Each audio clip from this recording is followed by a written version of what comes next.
In 370 YU, 1 BC on a dusty plain in central Greece, a sound rolled across the earth that had meant death for 300 years. Not the chaos of barbarian hordes, not the desperate screaming of untrained men. Something far worse. A rhythm. 1,700 bronze shields slamming together in perfect unison. Thousands of sandaled feet striking dry ground at the exact same moment. And cutting through it all, high and cold and thin, the shriek of bone flutes. That sound had carried the same message from one end of Greece to the other for longer than any living man could remember. The battle was already over. You just hadn't died yet. No army in living memory had stood against the Spartan phalanx on open ground and survived. This wasn't warfare. This was ritual. A death sentence delivered in formation by men who had been taught since childhood that they were not quite human anymore. They were weapons. Perfect. Unbreakable. Divine. For 3 centuries, Sparta had built itself into something more than a city. It was a religion of violence, a society that believed its warriors had crossed some fundamental line that separated ordinary men from instruments of organized killing. And for 300 years, nobody had proved them wrong. But today, on this unremarkable stretch of Boeotian dirt, that ancient truth was about to become a lie. For the sun moved another handspan across the sky, a Spartan king would bleed out in the dust. The most terrifying military force the ancient world had ever known would be dismantled in a single afternoon. And the man responsible would prove something that would echo through the next 2,000 years of human warfare. He would prove that invincibility is always an illusion, that every perfect system contains the seeds of its own destruction, that mathematics beats mythology every single time. His name was Epaminondas. And the weapon he carried onto that field wasn't bronze or iron. It was 10 years of patient observation. A mind willing to see what terrified men refused to look at. And the nerve to stake everything on a theory that every experienced commander in Greece would have called insane. But before we watch him kill a god, we need to understand what made that god seem immortal in the first place. The Spartan machine didn't begin on battlefields. It began in the dark.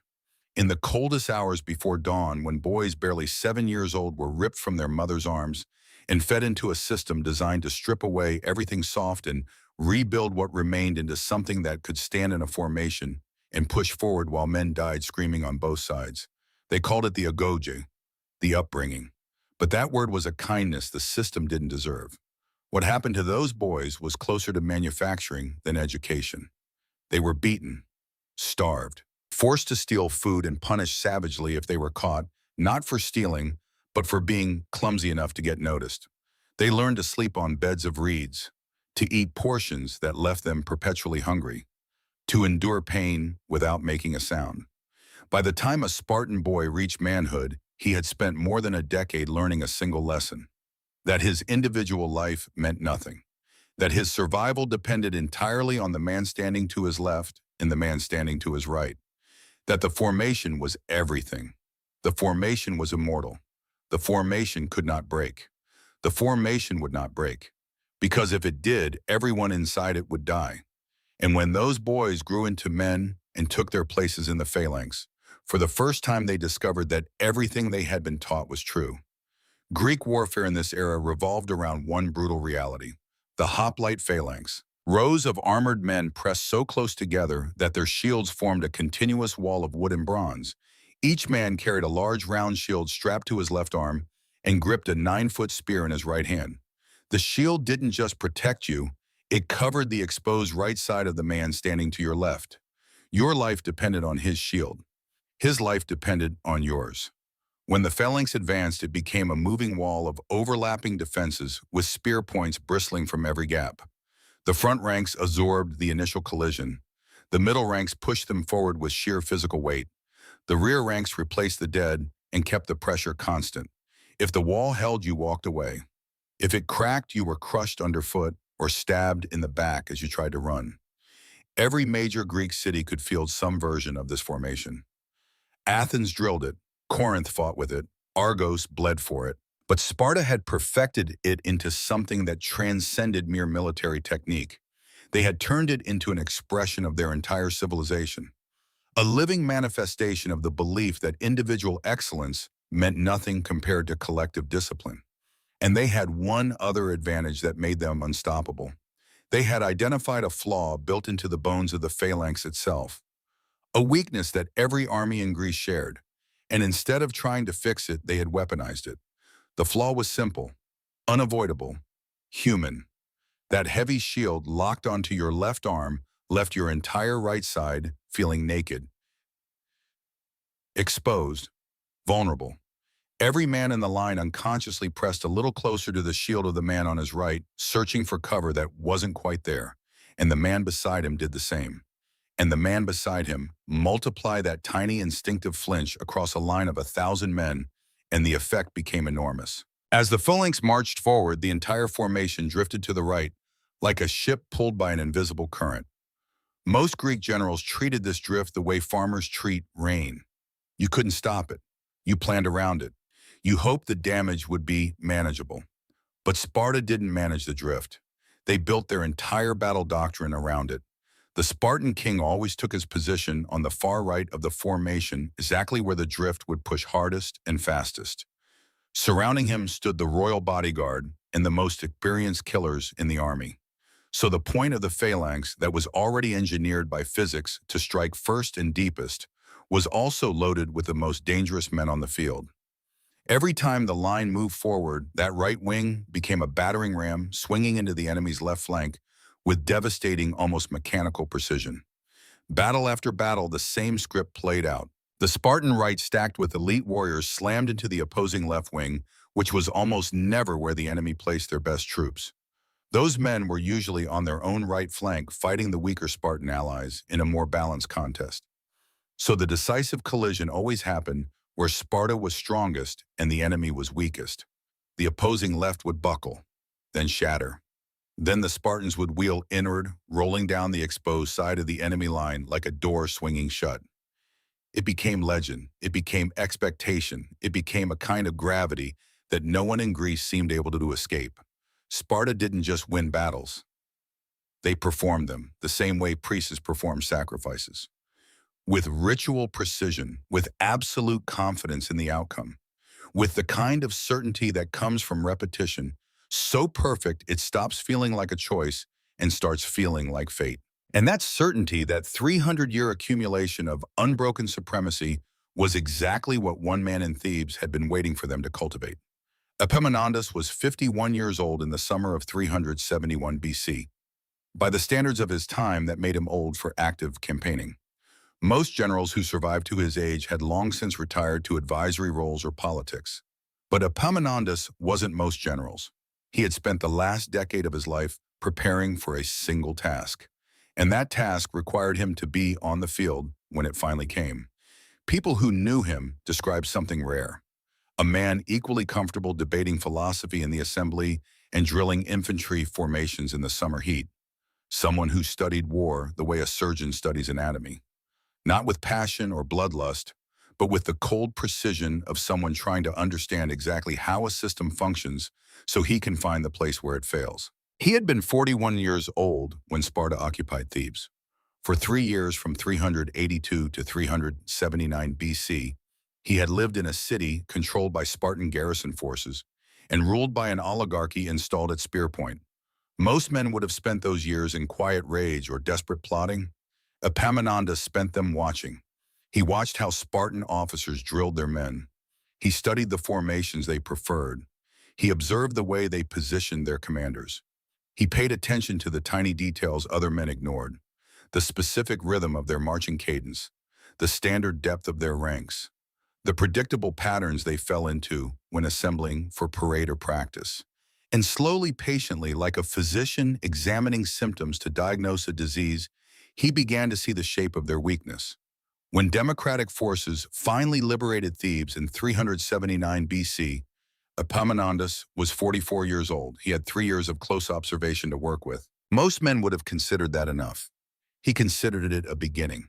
For the next 7 years, he continued his study. He collected reports from every battle Sparta fought. He interviewed soldiers who had faced them. He drew diagrams of their formations and spent hours alone in his studies staring at those drawings, searching for the pattern.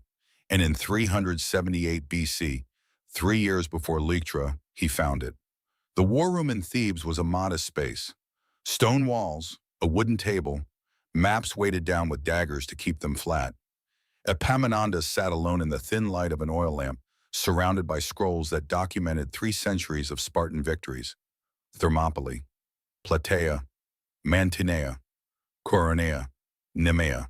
The names blurred together, but the geometry underneath them was always the same. Spartan right-wing advances, enemy left-wing collapses. Spartans wheel inward, enemy army disintegrates. The pattern was so consistent, it stopped looking like tactics and started looking like physics, like a law of nature, like gravity. And that's when he understood. They weren't invincible because they were better. They were invincible because they had found a system that worked and then convinced themselves it was divine. They had turned military doctrine into religious ritual. And ritual, no matter how lethal, is predictable. He picked up a stylus and began sketching on a wax tablet, a standard Spartan line, 12 ranks deep, king and royal guard on the far right. The geometry of the drift pulling everything in that direction like water flowing downhill. Every Greek commander who had ever faced Sparta had looked at this formation and asked the same question. How do we avoid their right wing? How do we keep our left flank from being where they're strongest? Epaminondas asked a different question. What if we don't avoid it? What if we hit their strength with greater strength? What if we concentrate everything we have into a single point and drive it straight through the place they think is impenetrable? He drew the counter formation. A grotesquely deep column on the left, 50 ranks instead of 12. Not a wall, a fist, aimed directly at the Spartan king. The cost of this idea was immediate and brutal. To build that kind of mass on one wing, he would have to hollow out the rest of his line. His center would be dangerously thin. His right would be skeletal. If those sections tried to fight a conventional engagement, they would be overwhelmed in minutes. This wasn't a balanced battle plan. It was a controlled demolition. Everything depended on one strike landing before the rest of the structure collapsed. He stared at the diagram for a long time, testing it mentally, looking for flaws, trying to find the place where the logic broke down. It held. The mathematics were sound. 50 ranks of men compressed into a narrow front would generate a force the Spartan right wing had never been designed to absorb, not because Spartans lacked courage, not because their training was inadequate, but because human bodies have physical limits, and physics doesn't care about reputation. He set down the stylus. The theory was complete. Now he just needed Sparta to give him the opportunity to test it, and a chance to convince his own officers that he hadn't lost his mind. That chance came in the spring of 371 BC. Sparta, confident as always in its ability to enforce its will through the implicit threat of military action, demanded that Thebes submit to its authority. The Thebans refused. Negotiations collapsed. War became inevitable, and both armies began marching toward the plain of Leuctra. Inside the Theban camp, panic spread like disease. The Boeotian League allies who had agreed to march with Thebes began whispering about retreat. Some talked openly about abandoning the field before the fighting started. These men had grown up hearing stories about what happened to armies that faced Sparta on open ground. They knew those stories always ended the same way, with corpses piled in heaps and survivors begging for permission to collect their dead. Epaminondas called a war council on the night before the battle. Officers crowded into his tent, their faces tight with barely controlled fear. Maps were spread across a wooden table. Beyond the canvas walls, thousands of nervous men tried to sleep and failed. Everyone in that tent knew what the morning would bring. The bone flutes, the red cloaks, the inexorable advance of the formation that had never lost. Epaminondas waited until the tent was silent. Then he began to speak. His voice was calm, almost gentle. The voice of a teacher explaining a difficult concept to students who wanted to understand but couldn't quite see the answer yet. He told them that Sparta was not invincible, that their reputation was built on a foundation of predictable tactics and psychological intimidation, that every army they had ever faced had made the same mistake. They had accepted Sparta's own mythology about themselves.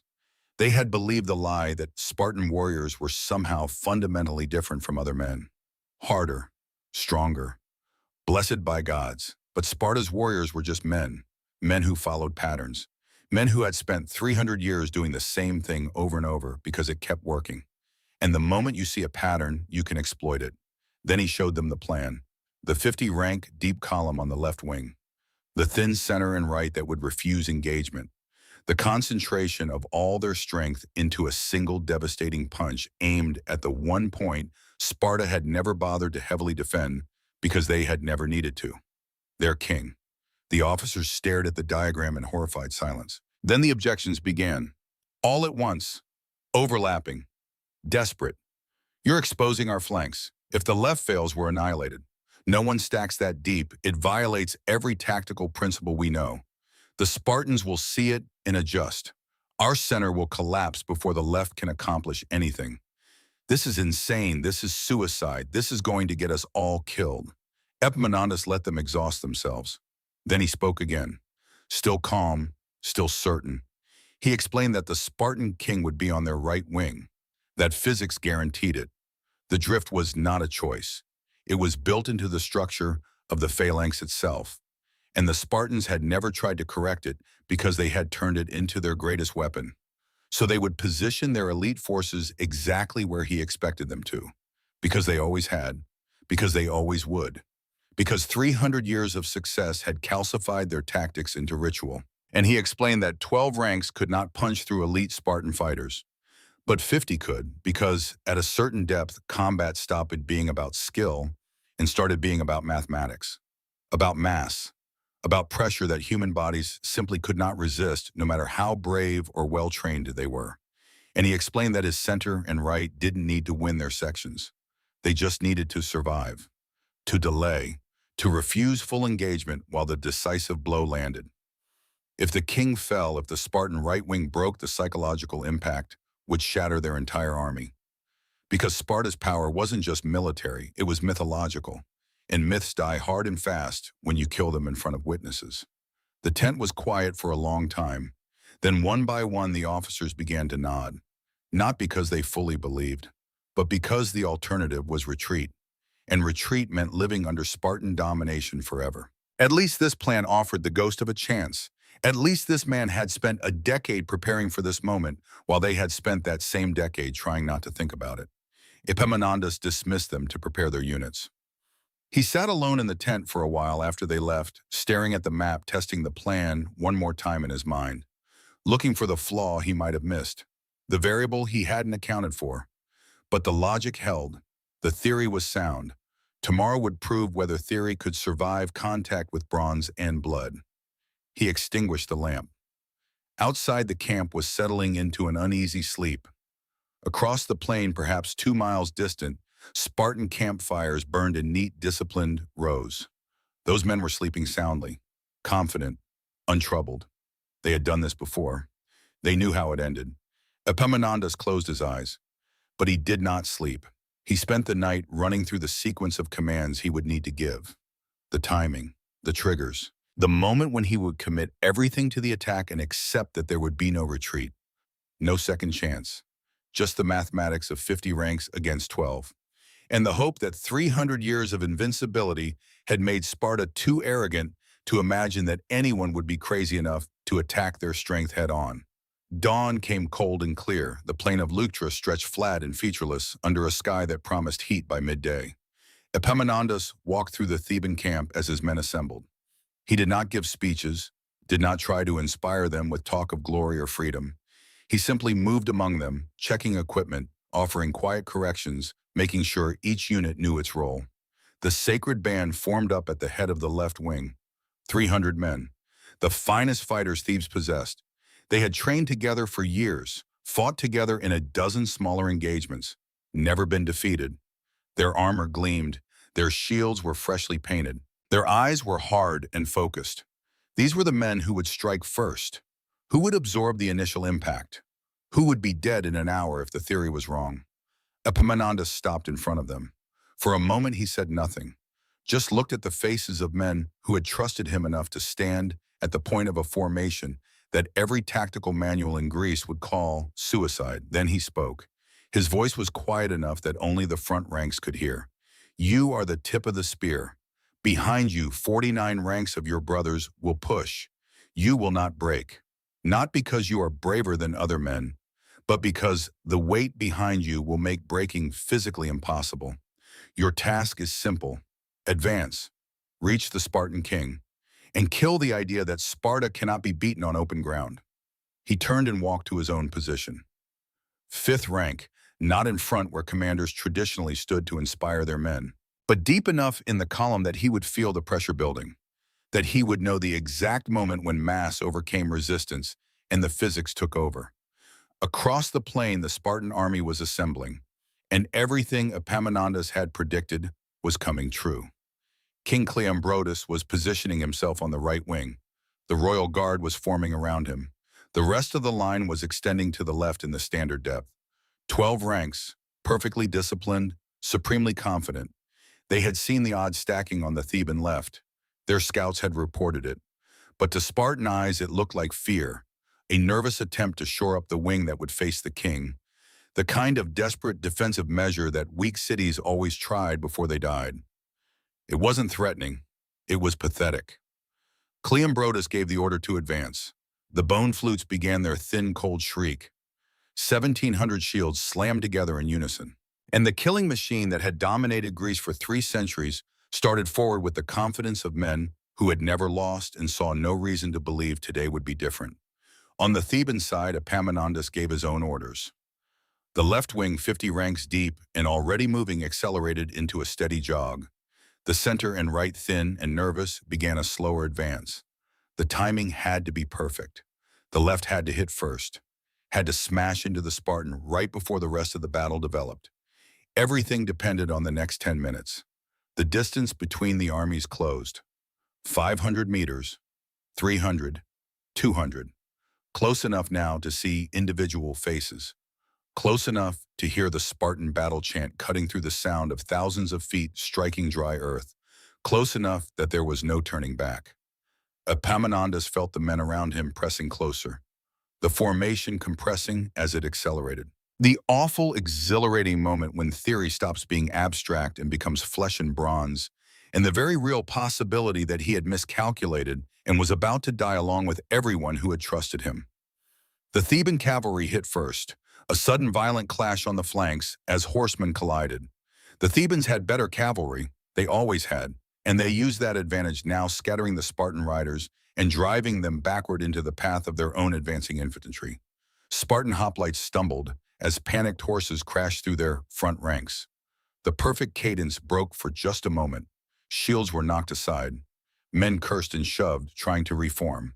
And in that moment of disruption, while the Spartan front line was still recovering its footing, the Theban left wing arrived. The collision was instantaneous and total. Shield against shield, bronze against bronze. The front ranks of both armies crashing together with a sound like the world breaking. Spears thrust over the tops of shields, hunting for throats and eyes in the soft gaps in armor. Men screamed, cursed, died in the first 3 seconds. But the Spartans held, because of course they held. This was what they had trained for since childhood. The shock of impact, the pressure of shields grinding against your chest, the narrow, suffocating reality of formation combat where you couldn't see more than 3 feet in any direction and had to trust that the men around you were doing their jobs while you did yours.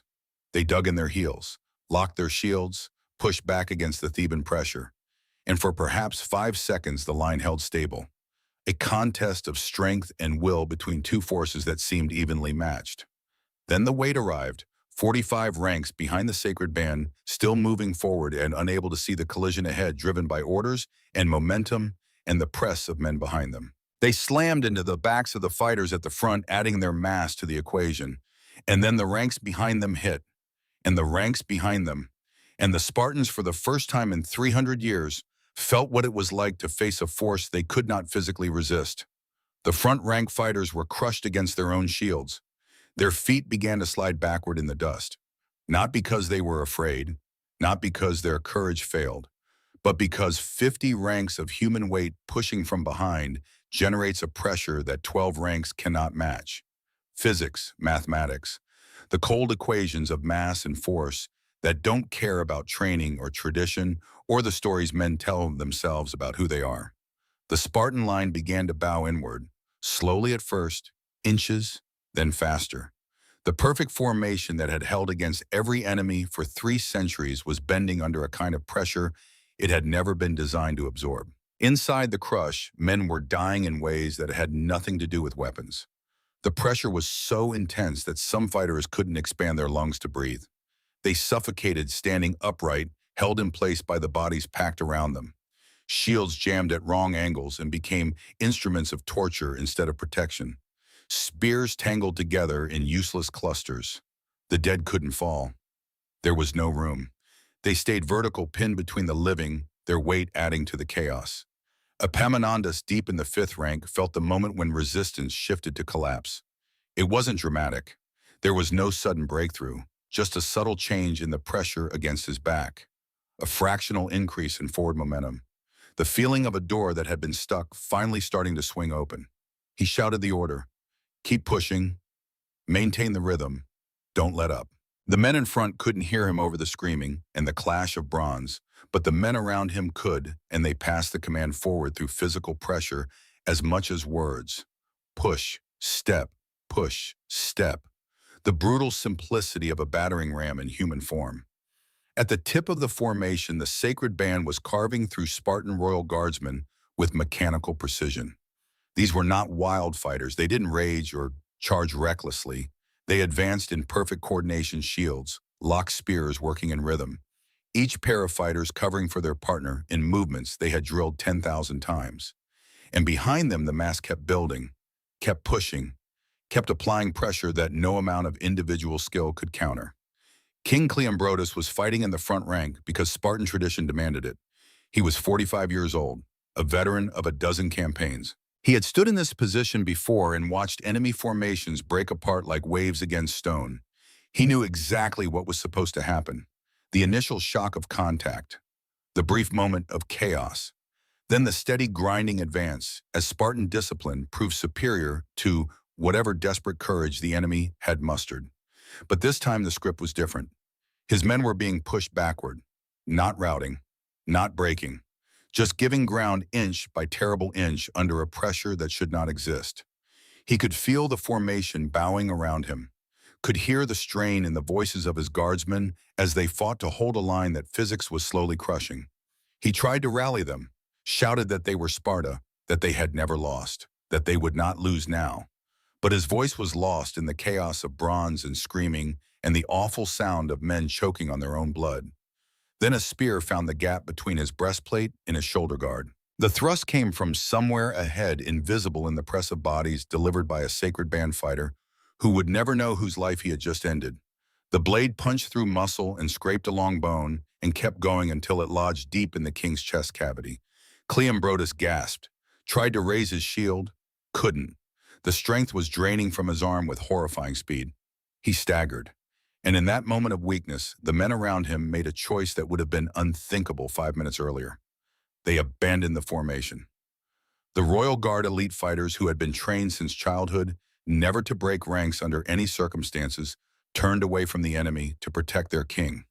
Some grabbed Cleombrotus under the arms and started dragging him backward.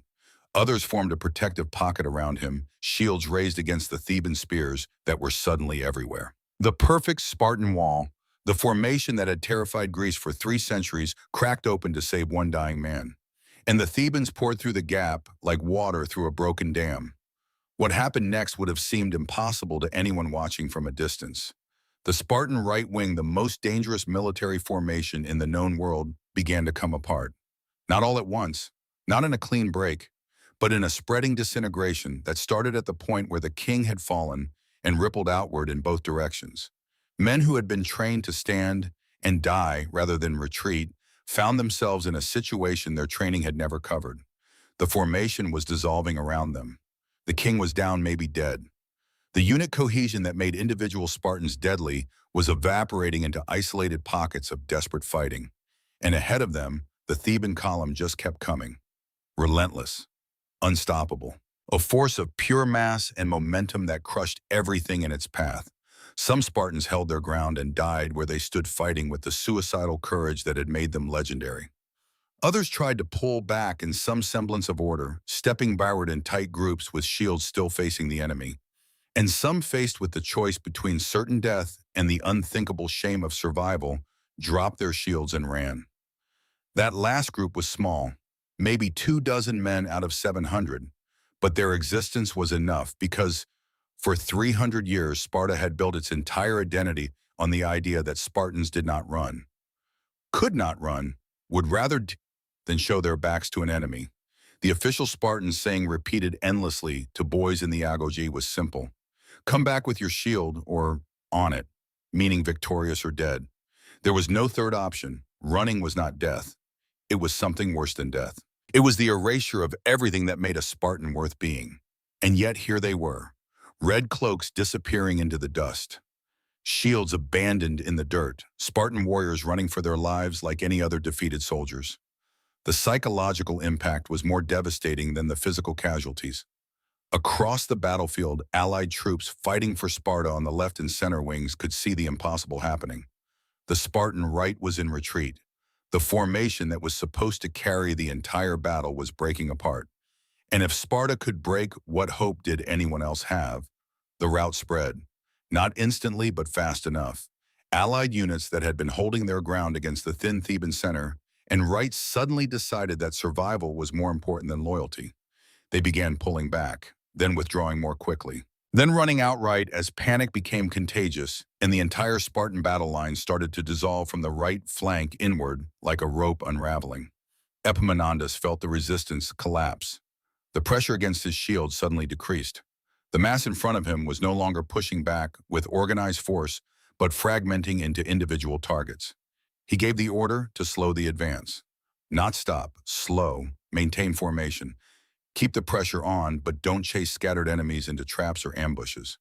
This was the moment when many generals would have ordered a full pursuit, would have tried to maximize the carnage by running down fleeing soldiers and turning a victory into an annihilation.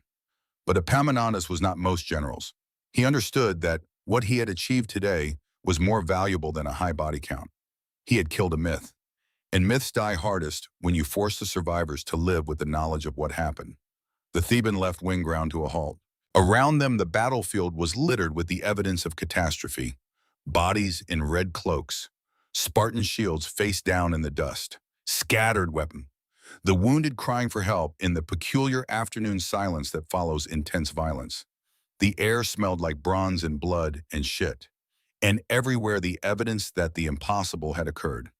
Epaminondas moved forward through the ranks, stepping over bodies until he could see the full scope of what had happened. The Spartan right wing was gone, not destroyed completely, but shattered beyond any hope of quick recovery. The survivors were pulling back in scattered groups, no longer a formation, no longer an army. Just frightened men trying to put distance between themselves and the force that had broken them. He turned to look at his own casualties.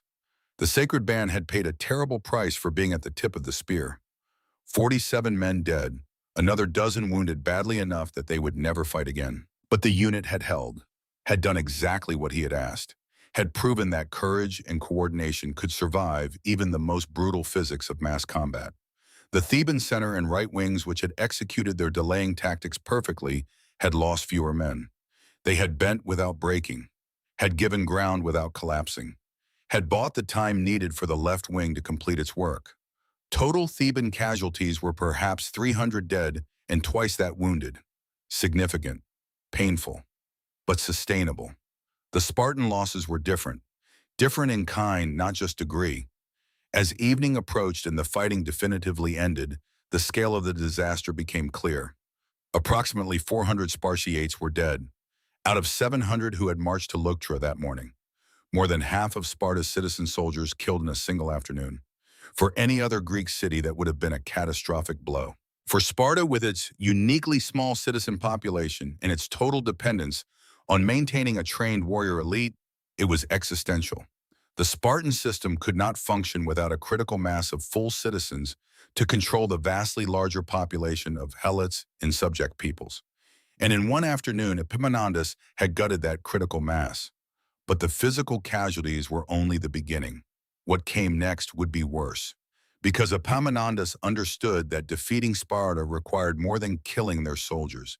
It required destroying the narrative that sustained them, the story they told themselves about who they were. the myth that made other cities surrender before the fighting even started. And the best way to destroy that myth was to make Sparta beg. As the sun began setting on the battlefield, a Spartan herald approached the Theban lines under a flag of truce. He was an older man, too old to fight in the phalanx, but still bound by duty to serve. His face was carefully neutral, but his eyes were dead. He knew what he was about to do, knew what it meant. Greek tradition had a protocol for this moment. The army that held the battlefield when the fighting ended was the winner. The army that sent a herald to request permission to collect their dead was the loser. It was a formal public admission of defeat. Once you made that request, everyone in Greece would know you had lost. There was no ambiguity, no way to spin the narrative.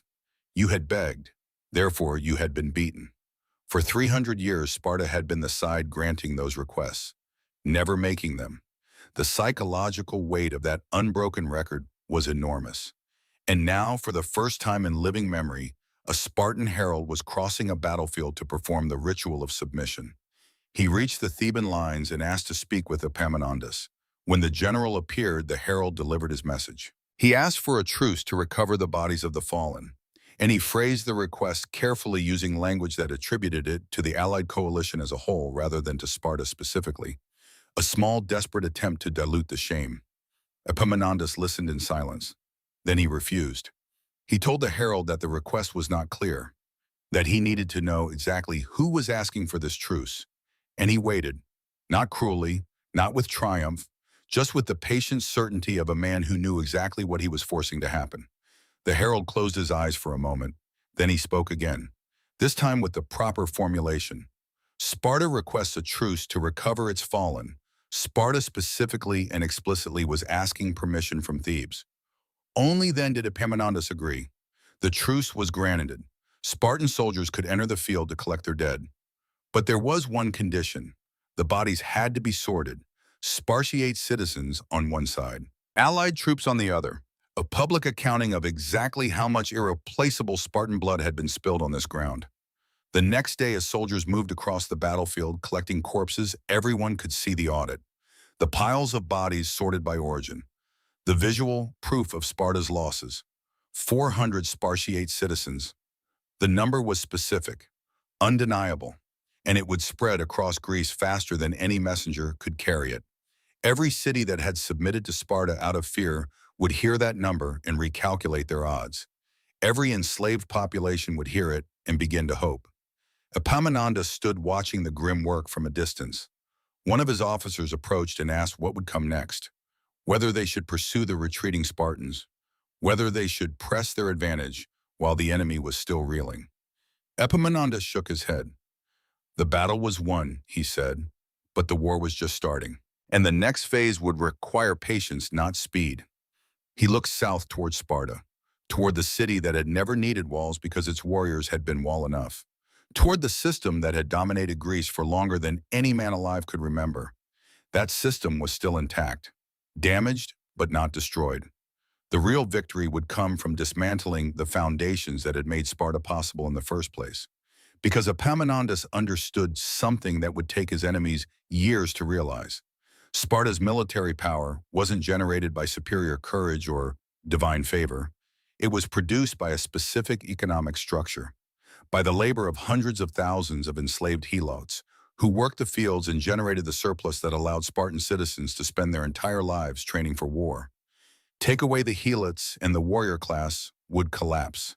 Make the Spartans work their own land and they would have no time for constant military drilling. Force them to choose between farming and fighting, and the machine that had terrorized Greece for 3 centuries would simply stop functioning. That would be the real victory, not killing Spartans on a battlefield, but killing the system that created Spartans in the first place. And for that, Epaminondas would need more than one afternoon. He would need years, invasions, the liberation of peoples who had been enslaved for so long they had almost forgotten what freedom meant. The sun set on Leuctra, the bodies were collected. The Spartans withdrew with their dead carrying the news of catastrophe home to a city that had never had to process this kind of loss before. And Epaminondas returned to Thebes, already planning the next phase of a campaign that would end not with Sparta's defeat, but with its permanent reduction to irrelevance. The myth had been wounded at Leuctra. Soon it would be killed completely. And the weapon that would deliver that final blow was already being prepared. The news reached Sparta during a festival. Religious ceremonies were underway, sacrifices being made, dancing and singing in the streets to honor gods who, according to the state theology, favored Spartan warriors above all other men. The city was celebrating its own supposed divinity when a dust-covered messenger arrived with word that the divine was dead. The ephors, Sparta's ruling magistrates, received the report in private. King Cleombrotus dead, 400 Spartiates killed. The army in retreat, defeated, by Thebes, on open ground, in exactly the kind of battle Sparta had never lost. In any other Greek city, news like this would have shattered the festival instantly. People would have torn their clothes, filled the streets with wailing. The public spaces would have become theaters of visible grief.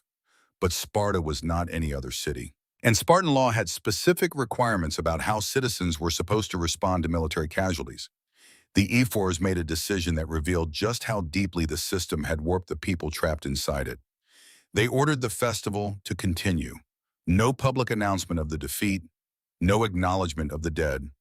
The celebrations would proceed as planned, and the families of the fallen would be expected to maintain appropriate composure, because Spartan law stated clearly that open grief for men killed in battle was forbidden. A son who died fighting was supposed to be a source of pride, not sorrow. The only families permitted to weep in public were those whose sons had come home alive in disgrace. Death in battle was honor. Survival without victory was shame. The law was explicit, and the law supposedly handed down by the semi-divine lawgiver Lycurgus centuries ago could not be violated. So the festival continued. And as news of Leuctra spread through the city, family by family, household by household, Sparta performed one of the most grotesque emotional inversions in military history. Mothers who learned their sons were dead forced themselves to appear in public with straight backs and composed faces. Some managed expressions that could almost pass for pride. Their boys had held the line. Their boys had not run. That was supposed to be enough. That was supposed to be the correct response. Meanwhile, mothers of survivors lowered their heads, covered their faces, carried visible shame. Because if there was even a whisper of doubt about whether their sons had fought courageously, the entire family would bear the mark of cowardice. In Sparta's moral universe, it was better to have a dead hero than a living son whose courage could be questioned. Behind closed doors, the reality was different. Grief that could not be expressed publicly had to go somewhere. Wives who wanted to rage at the generals who had led their husbands into a trap had to swallow every word. Parents who wanted to mourn had to do it in silence and darkness where neighbors could not hear. The entire city became a performance of strength concealing an ocean of suppressed anguish. But the emotional damage was only part of Sparta's crisis. The military arithmetic was worse. The city had started the day with approximately 1,500 adult male citizens. It ended with 1,100. That loss of 400 men might have been recoverable for a normal city with a normal population structure. But Sparta's citizen body had been declining for generations. Casualty rates from constant warfare, strict citizenship requirements, an economic system that made it difficult for poorer Spartans to maintain their status. The population had been eroding slowly for a century. Leuctra had just accelerated the collapse. And then there was the problem of the Trisantes, the tremblers, the official designation for Spartans who had shown cowardice in battle. Sparta had a specific legal framework for dealing with these men. They lost their citizenship. They were required to wear specially marked clothing that advertised their shame. They could be insulted publicly without recourse. They became living ghosts, socially dead, walking reminders of what happened to men who broke. After Leuctra, the potential pool of Trisantes was enormous. In the chaos of the collapsing right wing, no one could verify every individual action. Rumors moved faster than truth. This man was seen turning his back. That one abandoned his position. Another was spotted without his shield. The accusations multiplied. And in a system as rigid as Sparta's, context was irrelevant. The law did not ask why. It only asked what happened. But Sparta now faced an impossible dilemma. They could apply the law strictly and brand dozens, maybe hundreds of survivors as cowards. Or they could preserve what remained of their military strength by finding some way to rehabilitate men who under normal circumstances would have been permanently exiled from citizen status. The decision fell to King Agesilaus, the elder Spartan king, who had not been present at Leuctra. He was in his 60s, a veteran of half a century of warfare, a man who had spent his entire life inside the system and believed deeply in its principles. But he was also pragmatic enough to understand that strict adherence to the law would cripple Sparta at exactly the moment when it could least afford weakness. Ancient sources describe his solution with a phrase that cuts to the bone. For one day the laws of Lycurgus would sleep. The eternal, unchangeable, divinely ordained laws that had supposedly governed Sparta for centuries would be temporarily suspended. Some of the men who should have been branded as tracentes were quietly rehabilitated. Some classifications were adjusted. Some accusations were allowed to fade without formal judgment. It was a practical decision, possibly the only decision that made military sense. But it was also an admission that destroyed something fundamental. Because if the laws of Lycurgus could be bent when they became inconvenient, then they were not divine. They were not eternal. They were just rules, enforced by men, changeable by men, breakable by men when circumstances demanded it. The system had eaten itself. The rigid code that supposedly made Sparta superior to other cities had proven to be as flexible and self-serving as any other political structure when survival required compromise. And everyone who participated in that compromise, everyone who watched it happen and stayed silent, understood what it meant. The mythology was cracking. The foundation was unsound. Sparta was not special. It was just another city with frightened people and leaders willing to violate their own sacred principles when the alternative was annihilation. But Epaminondas was not finished. Leuctra had broken Sparta's military reputation. Now he would break the economic system that sustained it, and he would do it with the same patient, methodical precision he had brought to the battlefield. 2 years after Leuctra, in the winter of 370 BC, Epaminondas led a coalition army into the Peloponnese. The stated objective was to punish Sparta and liberate its subject peoples. But the real goal was more specific, more devastating. He was going to do something that no hostile force had managed in recorded Greek history. He was going to invade Laconia, the Spartan heartland. For centuries, Sparta had kept enemy armies at a distance through a combination of military reputation and favorable geography. Mountains to the north, hostile terrain on every approach, and the psychological weight of confronting Sparta on its own ground. No one wanted to be the general who led his army to destruction in sight of Spartan walls. No one had been willing to take that risk. Until now. The Theban-led coalition marched south, through Arcadia, past cities that had lived under Spartan domination for generations, and watched in disbelief as foreign soldiers moved through territory that was supposed to be inviolate. The psychological impact was immediate. Sparta's aura of invincibility, already damaged at Leuctra, was evaporating completely. They could be invaded. Their homeland could be violated. The threat that had kept subject peoples obedient for 300 years was revealed as hollow. Spartan citizens watched from their unwalled city as enemy campfires appeared on the hills around them. Villages burned, fields were trampled. The landscape that had never felt a foreign boot was suddenly occupied by thousands of soldiers who had no fear of Spartan reprisal, because everyone now knew what had happened at Leuctra. Everyone had seen the audit of Spartan dead, and no one believed anymore that fighting Sparta meant automatic death. Epaminondas did not assault the city itself. He did not need to. The humiliation of the invasion was sufficient, the proof that Sparta could be hurt on its own ground, the demonstration that their military power was finite and declining. He let the presence of his army do the psychological work. Then he turned west, toward Messenia, toward the real target. Messenia was the foundation of Spartan power, a rich agricultural region that had been conquered by Sparta centuries ago and turned into a massive forced labor camp. The Messenian population, numbering over 200,000, had been enslaved and classified as helots. They worked the fields, produced the grain, generated the economic surplus that allowed a small population of Spartan citizens to spend their entire lives training for war instead of farming for food. Without Messenian helots, the Spartan system could not function. It was that simple.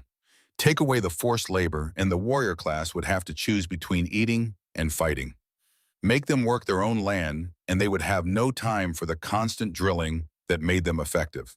Force them to act like normal Greeks who had to balance military service with economic survival, and the machine that had terrorized a continent would simply stop working. Epaminondas marched his army to Mount Ithome, a defensible height sacred to the Messenians. And there, with Theban military support and Boeotian resources, he helped the Messenian people do something they had not been able to do for 3.5 centuries. He helped them build a city, a fortified, defensible, permanent city with walls thick enough to withstand siege. He gathered exiles who had fled Spartan control, brought in refugees, organized the Helot population, and declared them free, citizens of an independent state under Theban protection. No longer property of Sparta, the economic impact was immediate and catastrophic. Sparta lost approximately half of its agricultural base overnight. The fields that had fed Spartan households for generations now fed Messenian families. The forced labor that had subsidized the warrior lifestyle was gone, and there was nothing Sparta could do about it. They did not have the military strength to retake Messenia by force. Not anymore. Not after Leuctra, not with their citizen population gutted and their reputation destroyed. Spartan citizens who had never worked a field in their lives suddenly found themselves facing a choice their ancestors had not confronted in centuries. Starve or farm, maintain the old lifestyle and watch your children go hungry, or compromise the system and survive. There was no third option. The machine was breaking down, not dramatically, not all at once, but steadily, inevitably, like a structure slowly collapsing under its own weight once the foundation was removed. Epaminondas also helped establish another fortified city in Arcadia, Megalopolis, the great city, positioned to block any northern expansion Sparta might attempt.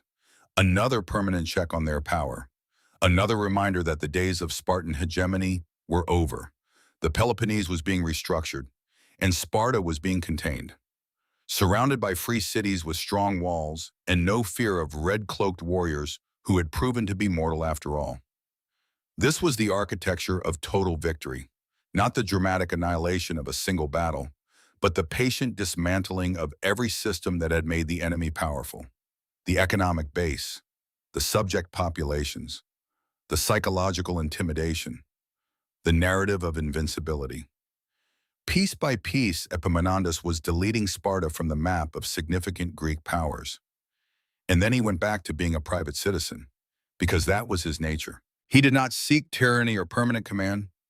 He served when Thebes needed him, returned to civilian life when the campaign ended, lived simply, studied philosophy, remained the same calm, precise analyst he had always been, the man who had killed a god and then went home to read and think and prepare for the next time his city called on him.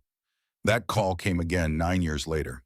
In 362 BC, at a place called Mantinea, Epaminondas led another coalition army against a force that included Spartans and their new allies. He was 61 years old, ancient by the standards of active campaigning, but his mind was still sharp, his tactical sense still precise. And when the battle began, he used a refined version of the same principles that had worked at Leuctra: concentration of force, attack the enemy's strength with greater strength, discipline over confidence, mathematics over mythology, and he won. Again, the enemy line broke. Again, the coalition forces retreated. The victory was complete, but this time it cost Epaminondas everything. During the fighting, a spear thrust caught him in the chest. The blade punched through his breastplate and lodged deep near his heart. His men carried him off the field while the battle was still raging, laid him on the ground, called for surgeons who took one look at the wound and knew the truth. The spearhead was buried too deep. Removing it would almost certainly kill him instantly. Leaving it in would kill him slowly. There was no third option. He was dying. The only question was how fast. Epaminondas was conscious, clear-eyed. He understood what was happening. And before the surgeons could make any decisions, he asked a single question. Did we win? An officer standing nearby confirmed it. The enemy was in retreat. The battle was won. The coalition forces controlled the field. They had achieved their objective. Victory was complete. Epaminondas closed his eyes for a moment. Then he gave an order. He gave and he pulled the spear out. The surgeons hesitated, tried to argue, but he was firm, calm. The battle was won. His work was done. There was no reason to draw this out. Remove the blade. Let it end. They obeyed. The spearhead came free. Blood followed. A lot of it.